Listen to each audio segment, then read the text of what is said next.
الذي أرسله بالحق بشيرا ونذيرا।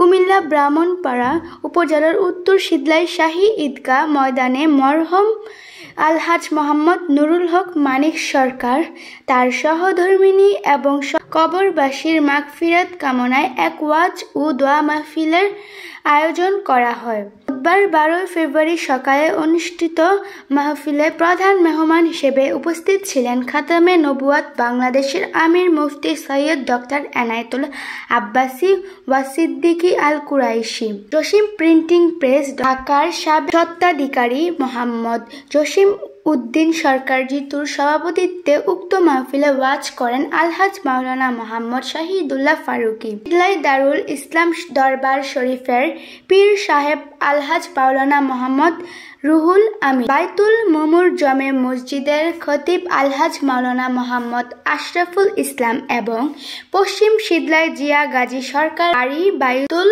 জান্নাতে জমে মসজিদের খতিব আলহাজ মাওলানা মোহাম্মদ রুহুল আমিন, শীতলাই দারুল ইসলাম দরবার শরীফের পীরজাদা আলহাজ মাওলানা মোহাম্মদ আবু বক্কর সিদ্দিক তারিক এর পরিচালনায় শীতলাই ইউনিয়ন পরিষদের সাবেক চেয়ারম্যান আলহাজ মোহাম্মদ নাজিম উদ্দিন সরকার তার সাবেক তত্ত্বাবধানে ইতালি প্রবাসী নাজমুল হক সরকার অপু, যুক্তরাষ্ট্র প্রবাসী তুষার মিয়া, যুক্তরাজ্য প্রবাসী মুস্তাফিজুর রহমান এবং ইতালি প্রবাসী ফয়সাল সরকার স্বেচ্ছাসেবী হিসেবে উপস্থিত ছিলেন। ইতালি প্রবাসী লুৎফর সরকারের সুস্থতা কামনায় বিশেষ দোয়া ও মোনাজাত করা হয়। উক্ত মাহফিলে স্থানীয় বিভিন্ন শ্রেণী পেশার মানুষ অংশগ্রহণ করেন।